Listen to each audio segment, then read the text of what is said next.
जय भीम, जय भारत, जय संविधान, जय मंडल, जय जोहार। आज का ये विशेष लाइव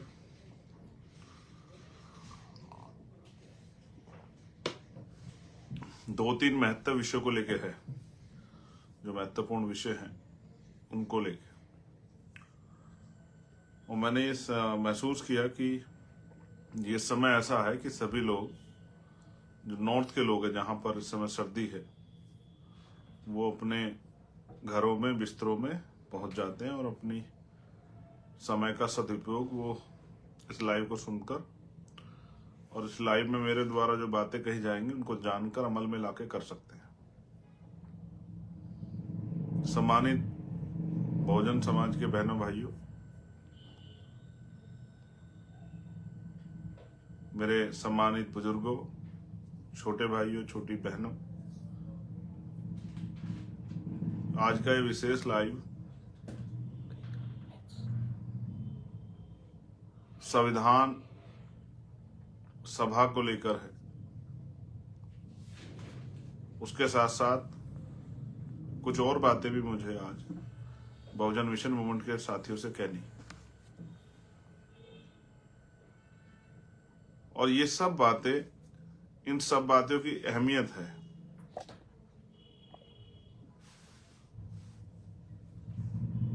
इन सब बातों के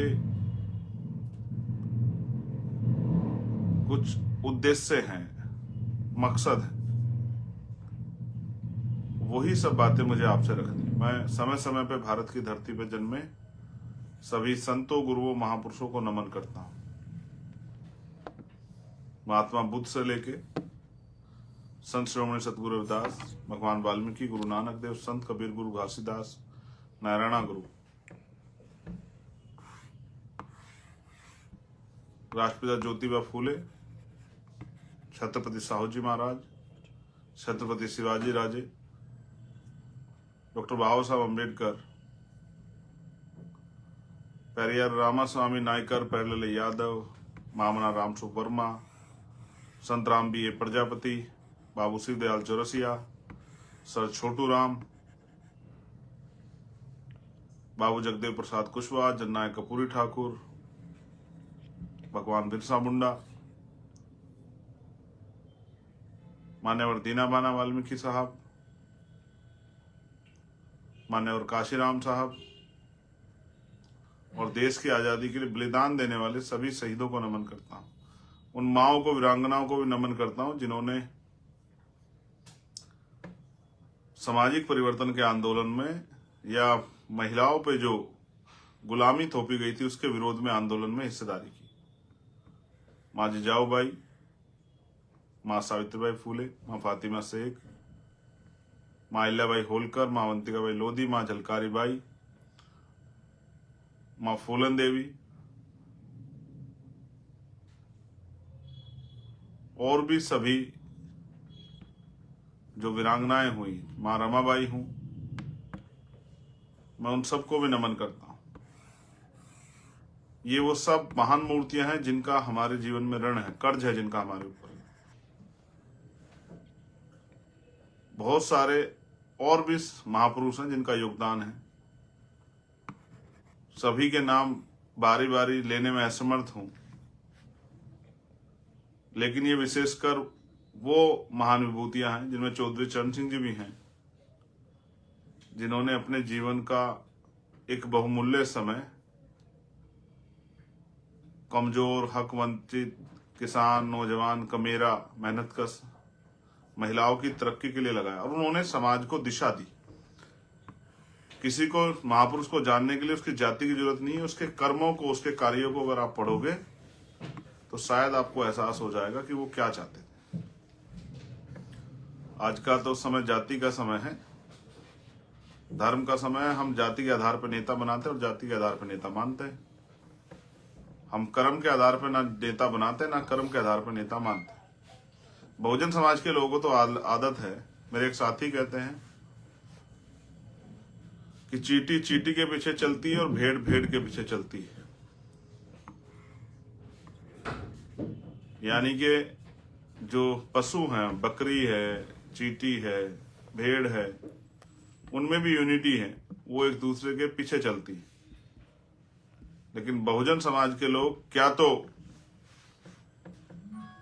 मनु के सिद्धांत को मानने वाले मनुवादियों के पीछे चलते हैं, उसमें अपने आप को गौरवान्वित महसूस करते हैं, या अलग अलग चलते हैं, उसमें अपने आप को गौरवान्वित महसूस करते हैं, एक दूसरे के पीछे नहीं चल सकते। जबकि वो चींटियां भी एकता की शक्ति को समझती है।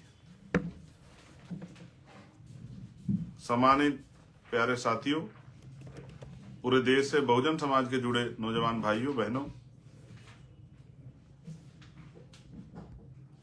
देश कठिन दौर में है, लेकिन ऐसा नहीं कि इस दौर से निकलेगा नहीं, ऐसा नहीं कि इस दौर में ही रुक जाएगा, ठहर जाएगा। बस निकालने के लिए सच्ची निष्ठा, संकल्प और समर्पण की जरूरत है। दुनिया में कोई काम ऐसा नहीं है जो नामुमकिन हो, और इतिहास इसका बात का गवाह है। जब आप दुनिया की हिस्ट्री पढ़ोगे, दुनिया बदलने वाले लोगों को पढ़ोगे, तो आपको एहसास हो जाएगा दुनिया में कोई काम नामुमकिन नहीं है। और किसी माँ के पेट से कोई योद्धा जन्म नहीं लेता। संघर्ष, उसकी मेहनत, उसका त्याग, उसका समर्पण, उसकी ईमानदारी उसको योद्धा बनाती।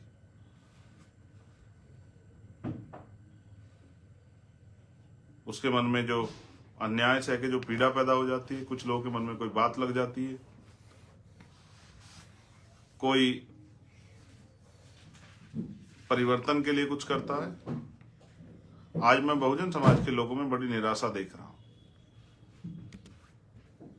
दिल्ली के साथियों से मैंने बात की तो उनमें भी थोड़ी सी निराशा थी, मगर उन्होंने मुझे एक आशा दी। उन्होंने कहा, भैया 22 तारीख को संविधान सभा बुलाएंगे।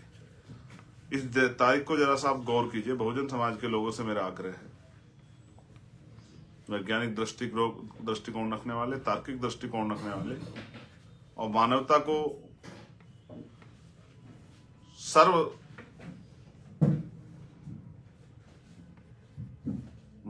को सबसे महत्वपूर्ण धर्म मानने वाले, इंसानियत को सबसे महत्वपूर्ण धर्म मानने वाले उन सभी साथियों से मैं कहना चाहता हूं कि दिल्ली के साथियों ने कहा कि हमें संविधान सभा करनी है 22 तारीख को। 22 तारीख से हमारा उद्देश्य किसी का विरोध करना, किसी को दिखाना, किसी से लड़ना नहीं है। 22 तारीख यानी कि अगर हिस्टोरिकल आप इसको पढ़ोगे, बाबा साहब अम्बेडकर ने कहा, जो समाज अपना इतिहास नहीं जानता वो कभी अपने भविष्य का निर्माण नहीं कर सकता है। भारत में 22 जनवरी 1947 को इस देश के संविधान के जो उद्देश्य हैं, प्रस्तावना के, पूरे संविधान को जो संक्षिप्त रूप में परिभाषित किया गया, वो संविधान की प्रस्तावना, उस प्रस्तावना के जो उद्देश्य हैं, जो लक्ष्य हैं, उनको स्वीकार किया गया 22 जनवरी 1947 को। एक लंबा समय हो गया, 75 साल से ज्यादा का समय हो गया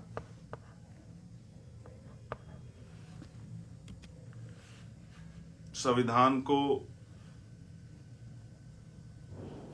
अपने स्वरूप में आए,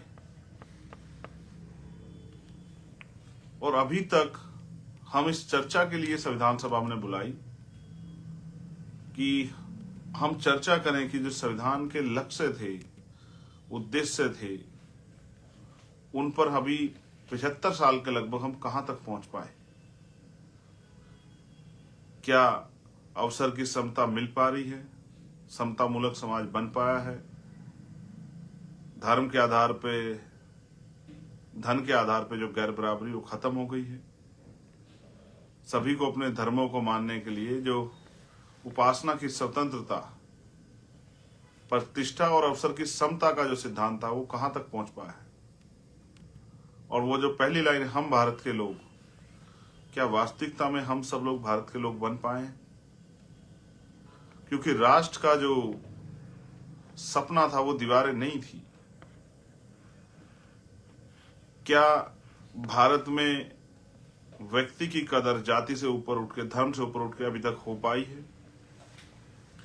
और क्या भारत उन ऊंचाइयों को छू रहा है जिन ऊंचाइयों को छूने के लिए भारत की एक आजाद भारत की कल्पना की गई थी? हम भारत के लोग, क्या भारत के लोग जागरूक हो पाए हैं?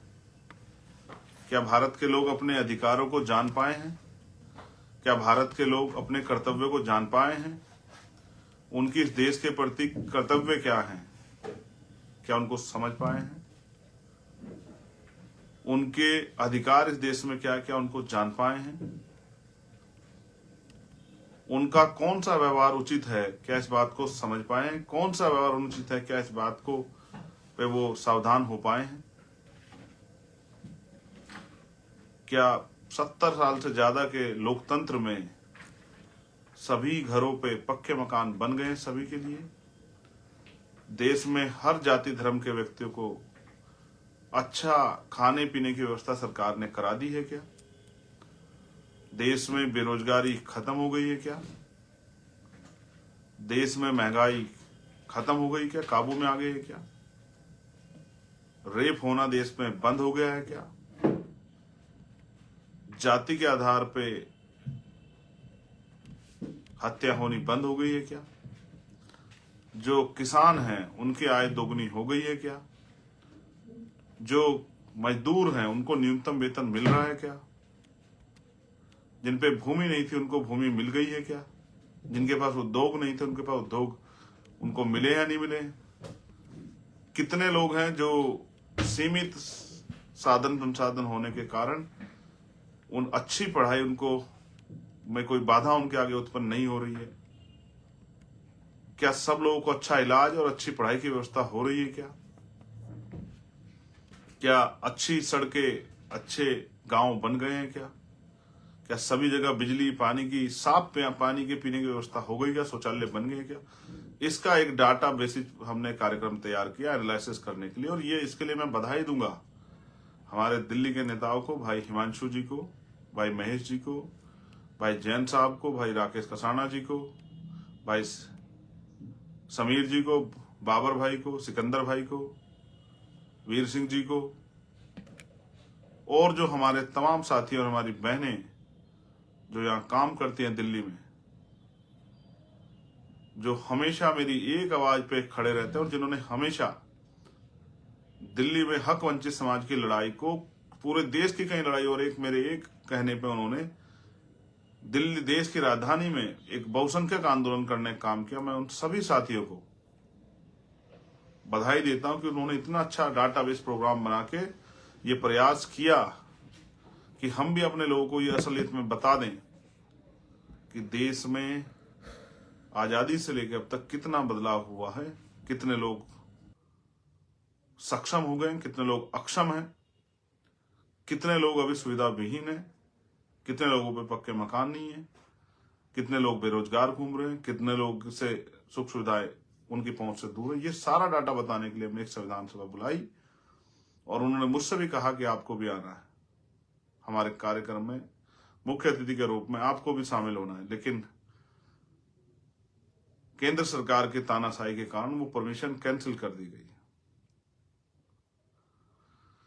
कि आप वो जगह जो सुप्रीम कोर्ट ने प्रोटेस्ट के लिए, राइट टू प्रोटेस्ट जो है,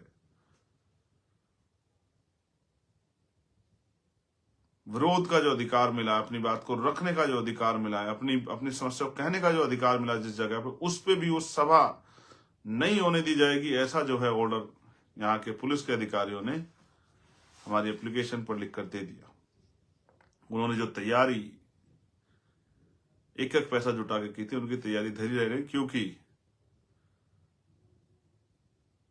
हमारे पुलिस के साथियों को मैं उनकी गलती नहीं निकालता, ऊपर के लोगों का आदेश है कि कोई संविधान सभा नहीं होने दी जाए, क्योंकि उनका मानना है कि 500 साल के बाद राम अयोध्या वापस आ रहे हैं। केंद्र सरकार का ऐसा मानना है और मुझे बड़ी खुशी है इस बात की कि अयोध्या में जो कार्यक्रम हो रहा है और जब वहां प्राण प्रतिष्ठा हो जाएगी, राम स्थापित हो जाएंगे, तो इस देश की भुखमरी, इस देश की बेरोजगारी, इस देश में जाति के आधार पर, क्योंकि शायद वो तो जाति को नहीं मानेंगे, वो जो अपने मंदिरों में दलितों के, आदिवासियों के, पिछड़े वर्गों के लोगों के घुसने पे पाबंदी नहीं लगाएंगे, वो तो जाति के आधार पर जो हिंसा हो रही है, वो तो शायद हिंसा करने वालों को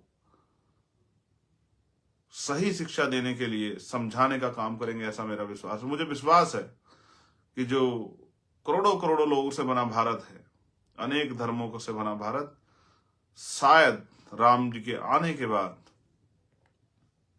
कोई अपने घर में या देश में कहीं भी कोई भूखे पेट नहीं सोएगा, कोई भी गंदा पानी पीने के लिए मजबूर नहीं होगा, इलाज ना मिलने के कारण किसी के माँ बाप की, किसी के भाई बहन, किसी पत्नी की, किसी की बेटी की, किसी बेटे की जान नहीं जाएगी। महिलाओं के साथ जो रेप हत्याएं बड़े पैमाने पे होती है, एनसीआरबी डाटा कहता है शायद अब 22 तारीख के बाद, कल के बाद, वो हत्याएं, उन बहन बेटियों का अपमान इस भारत में बंद हो जाएगा, ऐसा मेरा विश्वास है। जो बेरोजगार नौजवान घूम रहे हैं, उनको रोजगार की व्यवस्था होगी। उन माओं के, जिनके साथ अन्याय हुआ, उन माओं को न्याय मिलेगा, उन भाइयों को, उन पिताओं को न्याय मिलेगा, जिनके साथ पिछले लंबे समय अन्याय हुआ। बहन बेटियों को सम्मान की जिंदगी मिलेगी, ऐसा मेरा विश्वास है। और मेरा विश्वास अटल है, क्योंकि मुझे भारतीय संविधान पे भरोसा है और मुझे भरोसा है कि जो हो रहा है उससे बहुत अच्छे परिणाम बहुजन समाज के लोगों के लिए भी निकलेंगे, क्योंकि उनकी भी आंखें खुलेंगी, ऐसा मेरा विश्वास। देखिए, भारत किसी एक जाति धर्म से नहीं बना है। संगठित भारत को पहले जातियों में तोड़ा गया, फिर जातियों में भी गोत्रों में तोड़ा गया, इतने टुकड़े किए गए कि भारत जुड़ ना पाए। इसलिए भारत में कोई भी क्रांति ना आज ना भविष्य में बहुत जल्द होने की कोई उम्मीद नहीं है, क्योंकि लोग, जब किसी दूसरी जाति पर अन्याय होता है, दूसरी जाति खड़े होकर तमाशा देखती है। जब एक जाति अपने अधिकारों के लिए लड़ती है तो दूसरी जाति उसका तमाशा देखती है, जब पुलिस के लोग, सरकार के लोग उस पर अन्याय अत्याचार करते हैं। लेकिन जब वही जाति दूसरी जगह पे उनके जागरूक लोग अपने अधिकारों के लिए प्रयास करते हैं, तो फिर दूसरे लोग खड़े होकर तमाशा देखते हैं। वो एक अच्छी शायरी जो है, एक शायर की है कि जलते घर को देखने वाले, फूंस का छप्पर आपका है, आग के पीछे तेज हवा है, आगे मुकद्दर आपका है, तेरे कत्ल पे मैं भी चुप था, मेरा नंबर अब आया, मेरे कत्ल पे तू भी चुप है, अगला नंबर आपका है। तो इसलिए जब जब जिस पे मुसीबत आती, दूसरे लोग खड़े होकर तमाशा देख के उसको एहसास कराते हैं कि वो अपनी लड़ाई स्वयं लड़े। ये तो अच्छा हो। मैं धन्यवाद दूंगा भीम आर्मी के साथियों का कि बहुजन समाज के लोगों की जिम्मेदारी उन्होंने अपने कंधों पर उठाकर, देश में पिछले 8 साल में कोई भी ऐसा अन्याय और संघर्ष नहीं हुआ होगा अन्याय के खिलाफ जिसमें भीम आर्मी के लोगों ने बढ़ चढ़ के हिस्सा न लिया। तो पहला विषय मेरा यह है, संविधान। मैं कल आपसे आग्रह करूंगा बहुजन समाज के लोगों से, एक बार भारतीय संविधान की प्रस्तावना को जरूर पढ़ें। किसी को दिखावे के नहीं, अपने लिए पढ़े, कि जानकारी हासिल करें और महसूस करें कि जिन लोगों ने संविधान में आस्था, विश्वास, जिन लोगों ने संविधान को लेकर भारत का, बिना भारत संविधान के भारत का सपना पूरा नहीं हो सकता है, बिना संविधान के भारत की कल्पना नहीं हो सकती है, और बिना संविधान में मिले हुए अधिकारों के बदौलत इस देश में धार्मिक जो मान्यताएं हैं, उनके जो अधिकार हैं, वो भी नहीं हो सकते हैं। इसलिए हम पुनः, और मुझे और उन सब लोगों को भी जो कल 22 तारीख का उत्सव मना रहे हैं, उन सबको भी भारतीय संविधान का धन्यवाद देना चाहिए। और साथ साथ मैं आपसे ये कहूंगा कि क्योंकि अभी तक हम लोग संविधान के उन प्रस्तावना के उन उद्देश्य संकल्पों से बहुत मीलों पीछे हैं, तो हमें ये भी तय करना चाहिए कल एक अच्छे दिन पर कि भाई हमें इस देश के संविधान की जो संकल्प था, उद्देश्य थे, उसको भी पूरा करना है। मेरा अटल भरोसा है कि आपके दिमाग में जो चल रहा है कि भाई क्या होगा क्या होगा, मैं आपको विश्वास से कहता हूं जो कुछ हो रहा है वो हमें जागरूक करने के लिए, समझदार बनाने के लिए, हमें तैयार करने के लिए हो रहा है। हमें तैयार होना चाहिए। मैं तो ये मानता हूं जिनका राज होता है उन्हीं का धर्म होता है, जिनका राज नहीं होता उनका धर्म भी नहीं होता है। इसलिए मेरी आपसे अपील है बहुजन समाज के सभी बुद्धिजीवियों से, कर्मचारियों से, नौजवानों से, उद्यमियों से कि निराश ना हो, किसी भी बात से निराश ना हो। ये भारत लोकतांत्रिक देश है। राजनीतिक ताकत आती है जाती है, लेकिन राजनीतिक ताकत का प्रयोग अगर जनहित में हो तभी लोकतंत्र में देश तरक्की कर सकता है। और अगर चंद पूंजीपतियों के लिए, चंद ताकतवर लोगों को ताकतवर करने के लिए राजनीतिक शक्तियों का प्रयोग होने लगे तो फिर लोकतंत्र मजबूत नहीं होता, लोकतंत्र कमजोर होता है। जब अब विरोध की आवाज को कुचल दिया जाए, गोलियों से उसका स्वागत किया जाए, उस पर लाठियां बांधी जाए, झूठे मुकदमे लगा के जेल में डाल दिया जाए,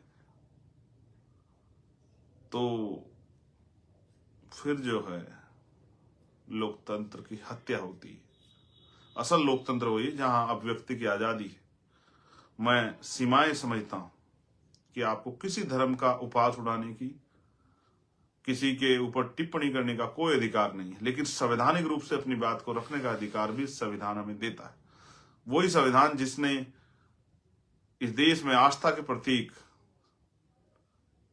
राम जी को न्याय दिया, वही संविधान आपको और मुझको भी हमारी धार्मिक आजादी, इस देश के मुसलमानों को, ईसाइयों को, बौद्धिस्टों को, जैनों को, आदि धर्मियों को अपने धार्मिक आजादी को भी देता है।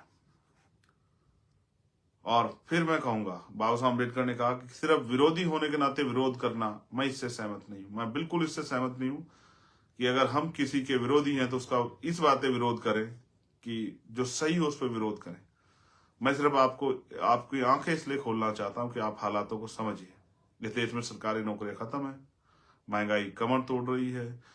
सर, पहले कमजोर वर्गों के लिए स्कॉलरशिप आती थी, उनके लिए अच्छे छात्रावास बने हुए थे, उनके लिए हायर एजुकेशन का बजट आज सब खत्म हो गया है। स्कूल बंद किए जा रहे हैं, अच्छे हॉस्पिटल नहीं बन पा रहे, हॉस्पिटलों में इलाज नहीं है, पीने के लिए साफ पानी की व्यवस्था भी नहीं है। एक मेरे साथी ने मध्य प्रदेश का एक सर्वे दिया था कि अभी भी मध्य प्रदेश में गादला पानी, गंदा पानी पीने के लिए लोग मजबूर हैं, कच्चे घरों में रहने के लिए लोग मजबूर हैं। और मैंने भी प्रयास किया था मध्य प्रदेश के लोग मेरा साथ दें, लेकिन अभी शायद उनको ने वो विश्वास नहीं जगाया जो विश्वास उनको जगाना चाहिए था। कोई बात नहीं, हम लोग प्रयास करते रहेंगे निरंतर। एक सबसे बड़ा मसला ईवीएम का, तो मैंने कहा कि राजा की जान तोते में है। अब उस तोते से भी, उस तोते को भी ठीक करके भारतीय लोकतंत्र की व्यवस्था करने का समय आ गया है। और फरवरी में हम लोग एक बड़ा, अभी जल्दी हम लोग एक नेशनल मीटिंग बुला के फरवरी में एक बड़ा डिसीजन लेंगे और जनमत जुटा के एक बड़ा आंदोलन, अनिश्चितकालीन आंदोलन हम लोग दिल्ली में जंतर मंतर या रामलीला मैदान पे जहां भी उपयुक्त होगा वहां करना शुरू करेंगे। और एक एक चीज फैक्ट के साथ लोगों के सामने रखेंगे किस तरह से लोगों की वोटों की चोरी हो रही, और इससे बचाव सिर्फ हम पे, सिर्फ समस्या नहीं है, इसका रोकथाम, इसको फेयर करने की व्यवस्था भी हम पे है।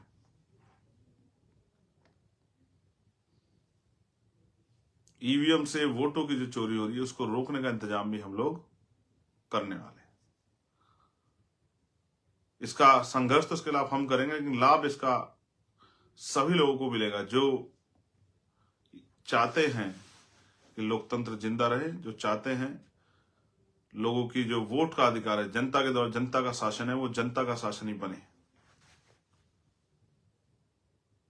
तो ईवीएम पे मैं अगली बार अपनी पूरी बात रखूंगा, पूरी तथ्यों के साथ, और जल्द ही कमेटी की मीटिंग में हम लोग डिसीजन देंगे कब हम लोग अनिश्चितकालीन आंदोलन शुरू करेंगे। जैसा कि मेरा सुझाव है कि ये होना चाहिए देश के लोकतंत्र को बचाने। अभी मेरा आपसे आग्रह है कि आप आशावादी बनिए, उम्मीदवादी बनिए और अपने इतिहास को याद कीजिए कि हमने कहाँ से शुरू किया था। हमने वहां से शुरू किया जब हम पे एक गज जमीन नहीं थी, और हमने वहां से शुरू किया जब हमें पढ़ने का और मत देने का अधिकार भी नहीं था। क्या लोग अपने वोटों के प्रति जागरूक हैं? इन सब को लिए भी हमें लोगों को जागरूक करना पड़ेगा, और जागरूक करना ही असल लड़ाई है। जैसे जैसे जैसे अभी 10% लोग जागरूक हुए तो संघर्ष यहाँ है। जिस दिन 50% लोग जागरूक हो जाएंगे, देखिए संघर्ष कहाँ होगा। और जिस दिन 100% लोग जागरूक होंगे, उस दिन इस देश में, ये देश संविधानवादी देश हो जाएगा, मानवतावादी देश हो जाएगा, और किसी भी तरह की भ्रष्टाचार, चोरी, लूटपाट और अपराध की कोई गुंजाइश भ्रष्टाचार की नहीं रहेगी। आप सभी के लिए मेरी बहुत मंगल कामनाएं। आप सभी के लिए मंगल कामनाएं। स्वस्थ रहिए, दीर्घायु रहिए, कानून का पालन करते रहिए। और एक अपील मेरी अपने उन सभी भाइयों से जो लोग हमारे साथ मिलकर राजनीतिक लड़ाई लड़ रहे हैं, उनसे मेरा आग्रह है कि वो राजनीतिक काम पे ध्यान दें। और राजनीतिक काम किसी का उपवास उड़ाना, किसी पे टिप्पणी करना, किसी को बुरा कहना नहीं होता। अपने काम को, अपनी योजनाओं को लोगों के बीच बताना होता है, तभी आप लोग राजनीतिक तरक्की कर सकते हैं। अभी मुझे इस बात का बड़ा दुख है कि बहुजन समाज के लोग सिर्फ काउंटर कर रहे हैं कि कोई दूसरे व्यक्ति ने, विपक्ष के किसी व्यक्ति ने जिनसे वो लड़ रहे हैं, उन्होंने कुछ किया और आप उसके विरोध में कुछ करते नजर आते हैं। ये इससे मैं सहमत नहीं हूं। इसका मतलब तो आप तो पहले से पीछे चल रहे हैं। आप अपनी पॉलिसी बनाइए, आप अपनी पॉलिसी को लागू कीजिए, आप अपने तरीके से काम कीजिए, फिर विरोधियों को सोचने दीजिए, राजनीतिक विरोधियों की, वो आपको काउंटर कैसे करें। आप अगर यही सोचते रहेंगे कि पहले वो कुछ करेंगे फिर हम कुछ करेंगे, तो आप पीछे ही रहेंगे। इसलिए आप सबसे आग्रह है कि किसी पे अशोभनीय, धार्मिक, तमाम तरह की टिप्पणी करने से बचें। और अपने शुभ चिंतकों से मैं कहूंगा, जो लोग आजाद समाज पार्टी, भीम आर्मी के अच्छा सोचने वाले लोग हैं, उनसे मेरा आग्रह है कि वो कमर कसें, क्योंकि अब संघर्ष बड़ा होने वाला है और बड़े संघर्ष के लिए हम लोग तैयार हैं। संवैधानिक तरह से लोगों को जागरूक करेंगे, ज्यादा लोगों को जागरूक करके वास्तविक लोकतंत्र को बहाल कराने के लिए हम लोग मेहनत करेंगे। धन्यवाद। वास्तविक लोकतंत्र, जिसकी जितनी संख्या भारी उसकी उतनी हिस्सेदारी है। 100% सरकारी सिस्टम, और उस सरकारी सिस्टम में 100% लोगों के लिए रोजगार और सुख सुविधा दिलाने की व्यवस्था। जैसा मैंने कई बार आपको समझाया भी कि सभी के लिए बेहतर से बेहतर पढ़ाई, बेहतर से बेहतर इलाज, उद्योग करने के लिए सुविधाएं, विदेश पढ़ने के लिए सुविधाएं, नौकरी करने के लिए सुविधाएं, और सोशल सिक्योरिटी। जो व्यक्ति नहीं कमा रहा है उस आदमी को भी बेरोजगारी भत्ता मिले, जब तक सरकार उसके लिए किसी रोजगार का प्रबंध नहीं कर देती।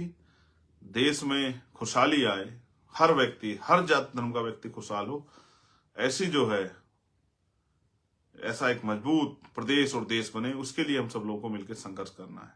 सभी बहन बेटियों का सम्मान हो और सभी के लिए नए रास्ते खुले, नए अवसर बने, और गरीबी के कारण किसी के सपने ना कुचले जाए, कोई भूख से, कोई बीमारियों से ना मरे, कोई सर्दी, कोई ज्यादा गर्मी से ना मरे, और कोई ऐसा ना हो जिसको सड़क पे खड़े होकर भीख मांगनी पड़े, और कोई ऐसा ना हो जिसके पास इतने साधन हों कि उसके लिए लोगों के जीवन का कोई मोल ना हो। बहुत बहुत धन्यवाद। जय भीम, जय भारत, जय मंडल, जय जोहार, और आप सभी के लिए मंगल कामनाएं। भारतीय संविधान जिंदाबाद।